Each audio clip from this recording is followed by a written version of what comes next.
Hello friends, welcome to English Literature. Today we are going to discuss Indian English Writing. Friends, आज की class में friends हम discuss करेंगे जो कि हमारी इंडियन इंग्लिश लिटरेचर की हिस्ट्री को, साथ ही साथ वहाँ पे जो जितने भी हमारी एजेस रही हैं जैसे कि इक्वल टू हमारे इंग्लिश लिटरेचर, वैसे ही हमारी इंडियन इंग्लिश लिटरेचर है उसमें भी कुछ एजेस हैं तो उनको हम डिस्कस करेंगे फ्रेंड्स, जो कि काफ़ी ज़्यादा इंपॉर्टेंट रहने वाले हैं हमारे एग्जाम के लिए। जैसा कि आप जानते हो स्क्रीनिंग एग्जाम का नोटिफिकेशन कभी भी आ सकता है, साथ ही साथ जो हमारा स्टेट है उसका भी जो नोटिफिकेशन है वो आने वाला है। तो लेट्स सी, बिना किसी देरी के हम स्टार्ट करते हैं।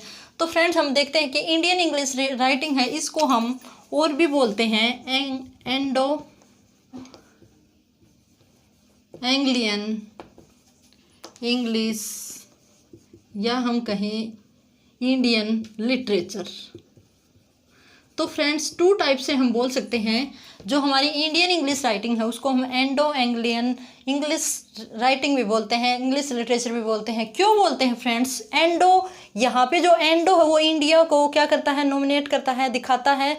और यहाँ पे जो ये एक ए है ये तो इंडिया के लिए है और ये है इंग्लैंड के लिए। तो दोनों के दोनों जो हमारे ए हैं वो इंडिकेट करते हैं इंडियन और इंग्लिश लिटरेचर को। तो फ्रेंड्स यहाँ हमारी जब हम बात करेंगे इसकी एजेस की तो उसमें इक्वल टू हमारे इंग्लिश लिटरेचर है, वैसे ही इसमें भी हमारा जो इंडियन इंग्लिश लिटरेचर है इसमें भी एजेस हुई थी। तो फ्रेंड कुछ बात कर लेते हैं जो एजेस हैं उनको हम क्या बोलते हैं। तो इंडियन इंग्लिश लिटरेचर की बेसिकली हम टू एजेस में डिवाइड करते हैं। कितनी एजेस में? टू एजेस में हम डिवाइड करेंगे इंडियन इंग्लिश लिटरेचर की। जबकि हम बात करें तो इनको हम टू टाइप से बोल सकते हैं। फर्स्टली पोस्ट, या हम कहें colonial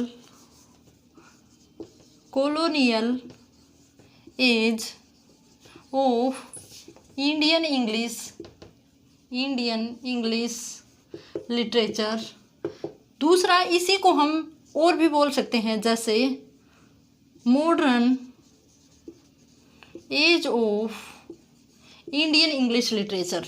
और इसी को हम दूसरी, जैसे एक एज तो ये हो गई, इसका अगर हम टाइम पीरियड इसकी अगर हम बात करें तो ये हमारा रहता है 1901 से, जो जैसा कि आप जानते हो 19th सेंचुरी के बाद जो 20th सेंचुरी आई है तो उसका प्री हाफ, जो उसका हाफ रहता है 1901 से 1950 तक हम मान सकते हैं। और दूसरी जो एज रहती है वो है हमारी post colonial age of Indian English. तो काफ़ी इंपॉर्टेंट है, काफ़ी ज़्यादा बच्चों की क्वेरीज थी कि मैम हमारे इंग्लिश लिटरेचर में भी, हमारी इंडियन इंग्लिश राइटिंग में भी एजेस होंगी, तो आप उन्हीं के वाइज हमें करवाइए। तो आज की जो कंप्लीट हम क्लास रखेंगे इंडियन हिस्ट्री के साथ साथ इंडियन इंग्लिश एजेस जितनी भी रहती हैं उन सबको हम एक ही क्लास में डिस्कस करेंगे। साथ ही साथ जो इम्पोर्टेंट हमारे राइटर पोइट हैं उनको भी हम इसी क्लास में उनके मोस्ट इम्पोर्टेंट या हम कहें मेजर वर्क के साथ डिस्कस करेंगे। तो इसी को हम क्या बोल सकते हैं, post modern age of English literature.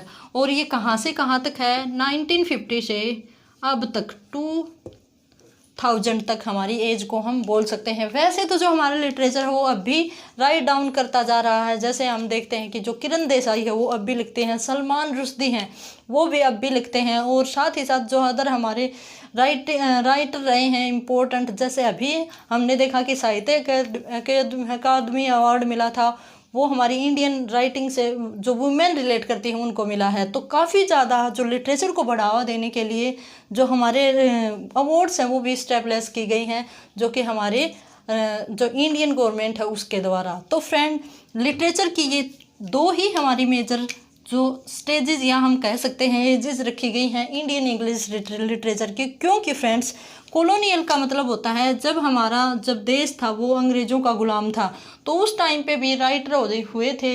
जैसे हमारे रविंद्रनाथ टैगोर जी हुए हैं, विवेकानंद जी हुए हैं, और उनके साथ साथ बंकिम चंद्र चट्टोपाध्याय हुए हैं, टैगोर जी हुए हैं। फिर अगर हम बात करें तो मुल्क राज आनंद है वो भी पहले से लिखा करते थे, R.K. नारायण। तो ये सारे जितने काफ़ी ज़्यादा हमारे राइटर ऐसे हुए हैं जिन्होंने 1950 से पहले भी लिटरेचर को काफ़ी ज़्यादा पंख दिए हैं, उड़ान भरी है। और अब की बात करें तो अब तो हमारे जो क्रिटिकल वर्क वगैरह या हम कहें काफ़ी ज़्यादा लिटरेचर है वो वाइड हो चुका है इंडियन इंग्लिश राइटिंग का भी।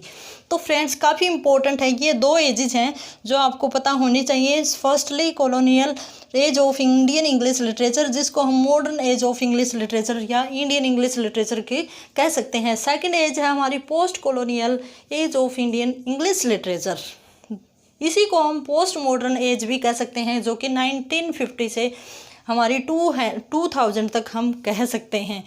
ठीक है फ्रेंड्स, तो आई होप सो काफ़ी अच्छी रहेगी ये क्लास, काफ़ी इंपॉर्टेंट भी रहेगी आपके लिए ये क्लास। तो अब स्टार्ट करते हैं, कुछ अदर फैक्ट हैं जो हमारी इंडियन इंग्लिश राइटिंग की हिस्ट्री है उससे रिलेट करते हैं। तो थोड़ा सा रब करके हम आगे बढ़ते हैं। स्क्रीनशॉट ले सकते हो आप, और फिर भी अगर कोई क्वेरी हो तो आप कमेंट बॉक्स में डाल सकते हो। तो फ्रेंड्स, अब हम बात कर लेते हैं कुछ इम्पोर्टेंट फैक्ट की, इम्पोर्टेंट फैक्ट्स की बात कर लेते हैं, जो कि एग्ज़ाम के वे से, जो एग्ज़ाम है हमारा उसके पॉइंट ऑफ व्यू से काफ़ी इम्पोर्टेंट है। ठीक है फ्रेंड्स, तो इसकी अगर हम बात करें तो कुछ फैक्ट हैं। जैसे हम बात कर लेते हैं हमारी फर्स्ट नॉवल है वो कौन सा है। तो फर्स्ट नॉवल है हमारा राजमोहन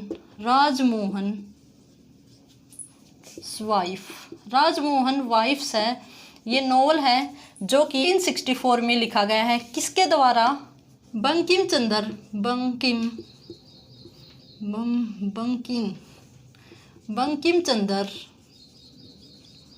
चट्टोपाध्याय।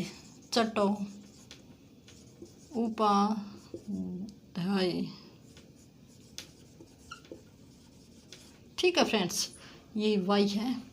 बंकिम चंद्र चट्टोपाध्याय ने पहला हमारा इंग्लिश नॉवल लिखा है जो कि बंगाल से रिलेट करते हैं। बंकिम चंद्र चट्टोपाध्याय कहाँ से? बंगाल से, हमारे जो एक बंगाली हैं, तो रिलेट करते हैं। इन्होंने ही हमारा फर्स्ट इंडियन नॉवल लिखा है जो कि इंग्लिश लैंग्वेज में लिखा गया है। अब सेकेंडली फैक्ट की अगर हम बात करें तो दूसरा फैक्ट है first book that written in English language. I hope so guys, जो राइटिंग है वो आपको दिख रही होगी।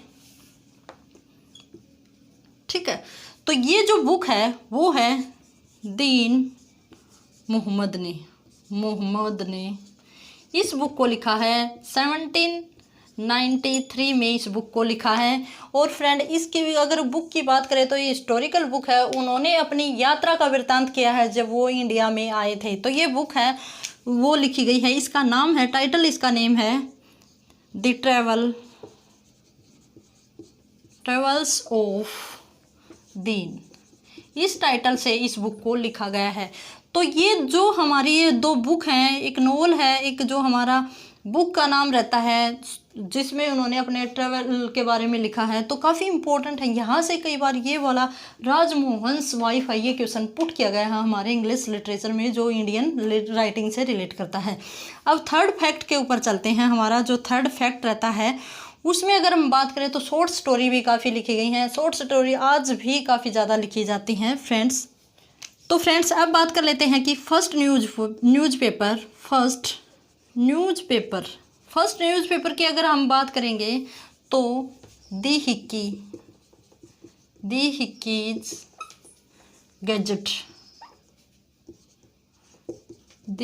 गजट है जो कि 1779 में हमारा पब्लिश करवाया गया था, जो कि बंगाल से ही हमारे रिलेट करता है। और फर्स्ट हमारा क्या है? न्यूज़पेपर माना जाता है, फर्स्ट न्यूज़पेपर माना जाता है।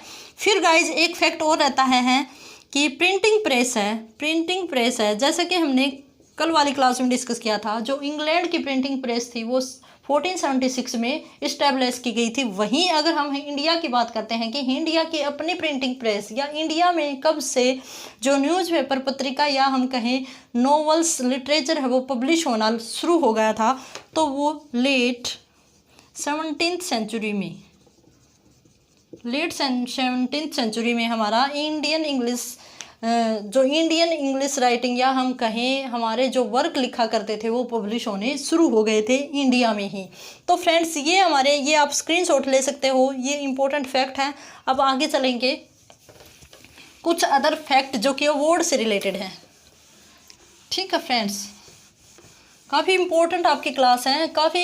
बहुत कम इस पे वीडियोज बनी हुई हैं हमारे नेट पे, यूट्यूब पे, और मैंने काफ़ी मेहनत से इस क्लास को बनाया है। ठीक है, तो देखते हैं फ्रेंड्स। नाउ नेक्स्ट इज, जो हम अवार्ड्स की बात कर लेते हैं, अवार्ड्स की बात कर लेते हैं इंडियन इंग्लिश राइटिंग में। तो हमारा अगर हम बात करें तो फर्स्ट अवार्ड, जो फर्स्ट अवार्ड है फ्रेंड्स, लिटरेरी अवार्ड, क्या है? First literary award. Who won the first literary award, या हम कहें who won first international literary award, who won first international literary award. तो ये अवार्ड धन गोपाल मुखर्जी ने, धन गोपाल मुखर्जी ने द न्यू बेरी अवार्ड जीता था फ्रेंड्स। न्यू बेरी मेडल, जो कि अमेरिकन लिटरेरी काउंसिल के द्वारा दिया जाता है। तो फ्रेंड्स ये जो अवार्ड है न्यू बेरी मेडल है, ये चिल्ड्रंस के जो वर्क होते हैं, जैसे हमारे स्कूल्स में, हमारे जो स्कूल के सिलेबस में जो राइटिंग लगी हुई हैं, मीन्स जो हमारे शॉर्ट स्टोरी लगी हुई हैं, पोएम्स लगी हुई हैं, या हम कहीं कोई चैप्टर लेसन वगैरह लगे हुए हैं जो चिल्ड्रन से रिलेट करते हैं, तो फ्रेंड्स उनके लिए मिला है, जो चिल्ड्रंस की राइटिंग के ऊपर, चिल्ड्रंस राइटिंग के ऊपर मिला है। और कहाँ से दिया जाता है ये अवार्ड? ये अवार्ड दिया जाता है हमारा अमेरिकन लिटरेरी काउंसिल, या हमारा अमेरिकन ये अवार्ड माना जाता है द न्यू बेरी मेडल, जो कि पहली बार किसी इंडियन को मिला था। इनके बाद दूसरा जो अवार्ड की अगर हम बात करें, सेकंड अवार्ड की बात करें, तो वो हमारा रहता है द नोबेल प्राइज। कौन सा है? The Nobel prize. Nobel prize की अगर हम बात करें तो टैगोर, सभी को पता है, जो टैगोर जी हैं, रविंद्रनाथ टैगोर जी, उन्होंने 1911 में ये अवार्ड गोट किया था। किसके ऊपर किया था? गीतांजलि, जो इनका सॉन्ग कलेक्शन है। क्या है? सॉन्ग्स का एक कलेक्शन रहता है, उसके ऊपर मिला था इनको, जिसमें से हमारा जनगण मन अधिनायक, जो हमारा राष्ट्रीय गान है, हमारा नेशनल सॉन्ग है, वो भी लिया गया है। और फ्रेंड्स यहीं से एक क्वेश्चन और बनता है, जो रविंद्रनाथ टैगोर जी हैं, उन्होंने गीतांजलि लिखा है, उसका प्रीफेस किसने लिखा है? तो वो प्रीफेस की अगर हम बात करें तो W.B. येट्स ने गीतांजलि का प्रीफेस लिखा है। ये क्वेश्चन काफ़ी बार पूछा गया है कि प्रीफेस है वो गीतांजलि का, जो कि रविंद्रनाथ टैगोर ने लिखा था, उसका प्रीफेस किसने लिखा? तो ऑब्वियसली उसका जो आंसर होगा वो होगा W.B. येट्स। आई होप सो यहाँ तक आपको क्लियर हो गए होंगे। आगे हम चलेंगे, जो कि हमारे खुद के हमारे नेशनल अवार्ड हैं। ये हमने भारी अवार्ड की बात करी थी। आगे चलते हैं फ्रेंड्स, आप स्क्रीनशॉट ले सकते हो, साथ साथ में नोट डाउन करते चल सकते हो। काफ़ी इम्पोर्टेंट हमारे आज की क्लास होगी, जो कि हम स्क्रीनिंग और एचटेट के प्रीफेस में ले रहे हैं। ठीक है फ्रेंड्स, यहाँ अगर आगे हम बात चलते हैं तो थर्ड हमारा अवार्ड रहता है साहित्य अकादमी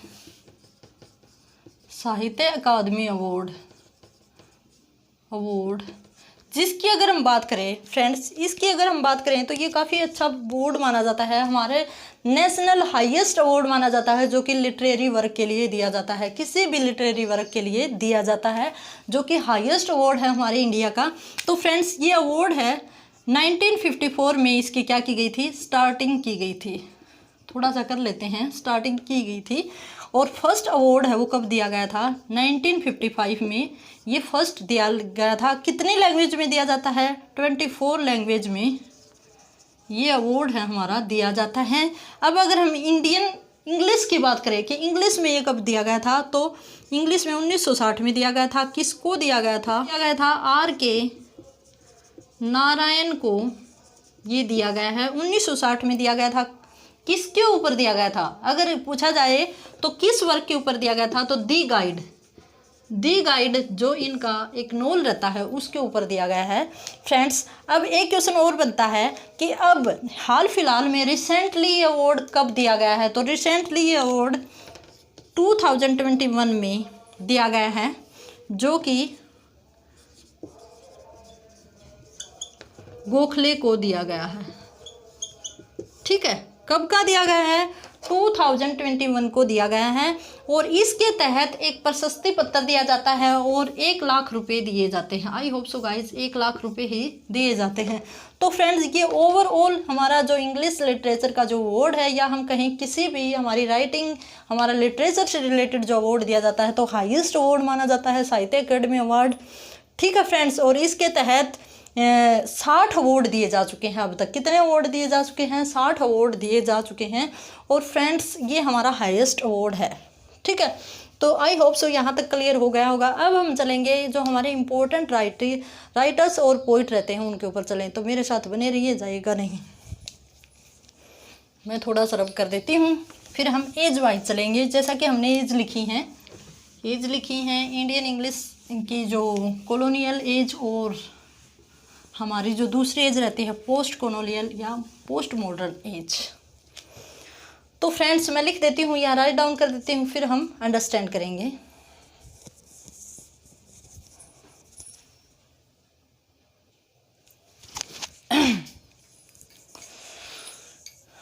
तो फ्रेंड्स, यहाँ पे मैंने राइट डाउन किया है जो फर्स्ट एज जो रहती है हमारी इंग्लिश लिटरेचर की, हमारी इंडियन इंग्लिश राइटिंग की। तो उसके तहत मैंने कुछ यहाँ पे राइटर पोइट लिखे हैं जो काफ़ी इंपॉर्टेंट है। फिर हम डिस्कस करेंगे जो हमारी सेकंड एज रहती है। तो फ्रेंड्स, यहाँ मैंने लिखा है colonial age of Indian English literature.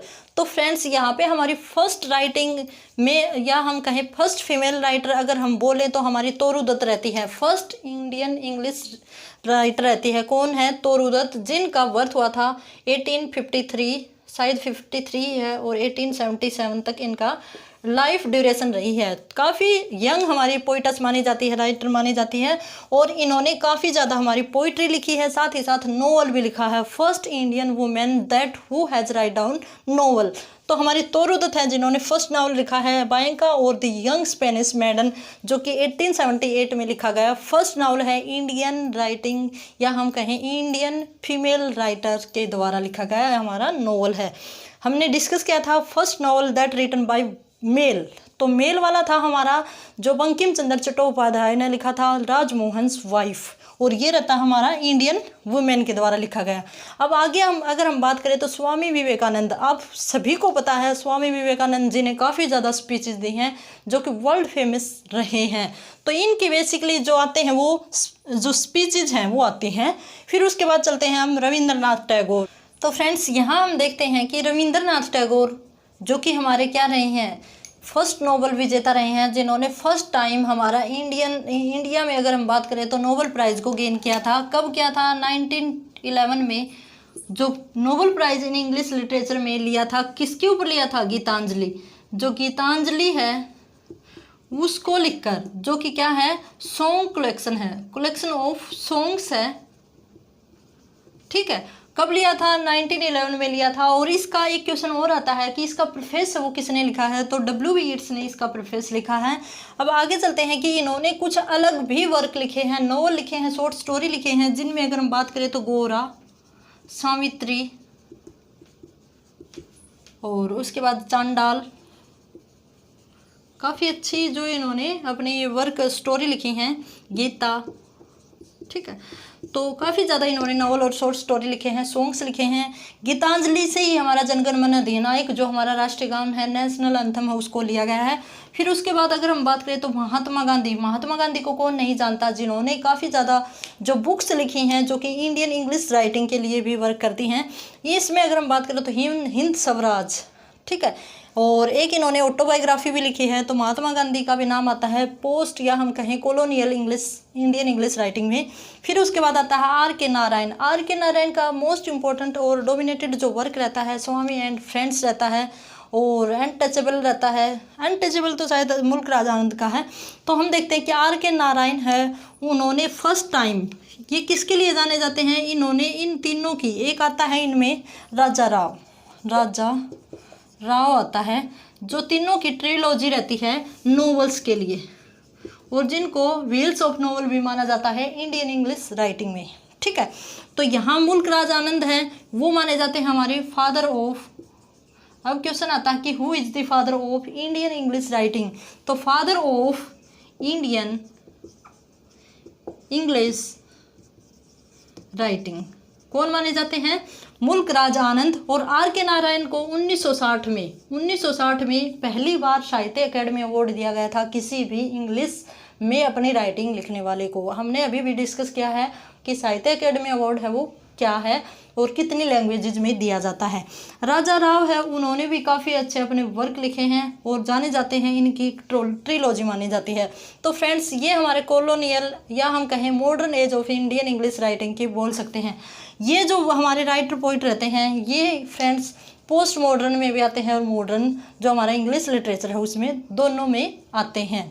ठीक है फ्रेंड्स, तो आई होप सो यहाँ तक आपको क्लियर हो गया होगा। अब आगे चलते हैं नेक्स्ट के ऊपर जो कि हमारी सेकंड एज रहेगी। तो फ्रेंड्स अब बारी आती है हमारी सेकंड एज की, पोस्ट मॉडर्न एज या पोस्ट कॉलोनियल एज, जो कि हमारी इंडियन इंग्लिश राइटिंग की एज रहती है। हमारा जो टाइम पीरियड रहता है वो 1950 से 2000 से आगे तक अब तक जो हमारा वर्क हो रहा है।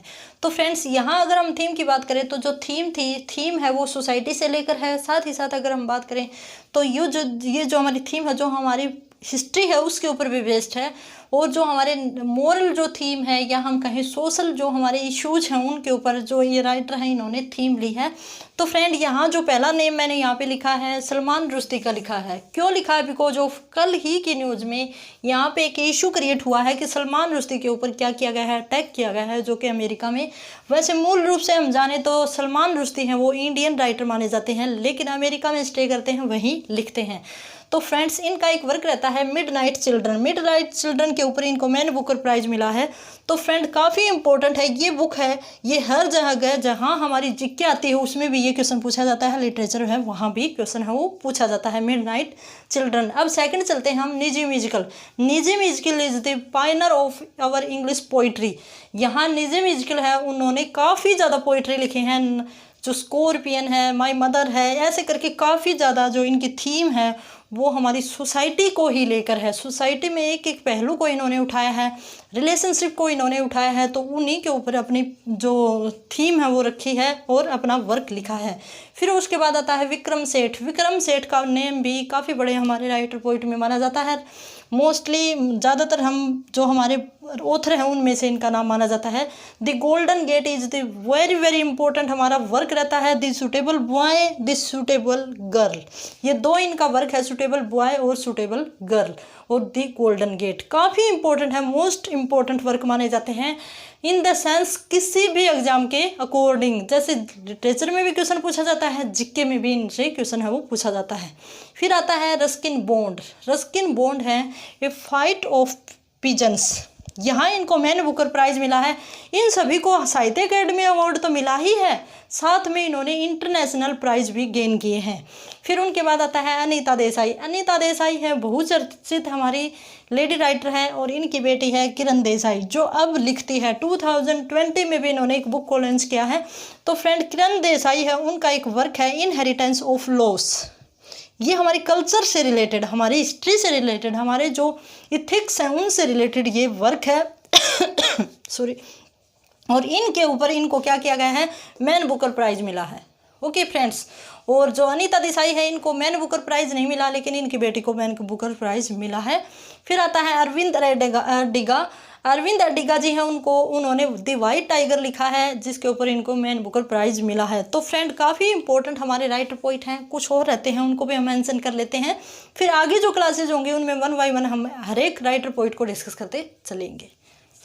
तो फ्रेंड्स यहाँ तक हमने 6 राइटर पोइट को डिस्कस कर लिया है। अब हमारा आता है कमला दास को सब जानते हैं, my mother eight 66, a photograph, इस तरह के इनकी जो पोइट्री रहती है। कमला दास की जो थीम है वो फ्रेंड उसकी पर्सनल या सेक्सुअल हम कह सकते हैं, इनकी जो इच्छाएं थी या इनकी जो पर्सनल लाइफ थी उसी को इन्होंने अपनी जो पोइट्री है उसकी थीम बनाया है। तो फ्रेंड्स इनसे अलग एक क्वेश्चन आता है कि नेम ऑफ कमला दास का अलग से नेम कौन सा है, दूसरा नेम जिस नाम से इसके पति इसको इंडिकेट करते बुलाते थे तो माधविका कुट्टी इनका वो नाम है। साथ ही साथ इनको कमला मार्कंडा भी कहते हैं। इन्होंने अपना धर्म है वो भी परिवर्तन किया था। तो इन्होंने की जो पर्सनल लाइफ ही इनकी थीम रही है इनके वर्क्स की। अब आगे चलते हैं Shashi Tharoor, the great Indian है शशि थरूर, जो कि अब एट प्रेजेंट भी लिखते हैं। तो काफ़ी काफ़ी ज़्यादा चर्चित ये चेहरा रहता है शशि थरूर का, जो न्यूज़ में भी आता रहता है। तो फ्रेंड यहाँ जितने भी हमारे राइटर हैं उनके वर्क हैं वो जीके में भी पूछे जाते हैं। फिर आता है Arundhati Roy, the god of small things, very very important, और on this she got many literary awards. अब आगे आता है Amitabh Ghosh, the shadow line, very very important work, इनको हम डिस्कस करेंगे। V S. Naipaul, a bend in the river, that is novel और written by V S. Naipaul. ठीक है फ्रेंड, आगे चलते हैं। Khushwant Singh, a train to Pakistan, काफ़ी मोस्ट इंपॉर्टेंट वर्क है, काफ़ी अच्छी थीम है इस वर्क की, जो इंडिया और पाकिस्तान जब अलग हुए थे तो उसी को इन्होंने थीम बनाया है अपने वर्क का। Jayanta Mahapatra, also an Indian English great writer. तो फ्रेंड्स ये हमारे राइटर थे। अब मैं कुछ एट प्रेजेंट राइटर्स की लिस्ट लिखती हूँ जो काफ़ी इंपॉर्टेंट है, काफ़ी ज़्यादा ज़रूरी हैं, और उनके ऊपर जो हमारा मॉडर्न पोस्ट मॉडर्न जो लिटरेचर है, मेन राइटर हैं, उनके ऊपर हम अलग से भी क्लास बनाएंगे। तो मेरे साथ बने रहिए।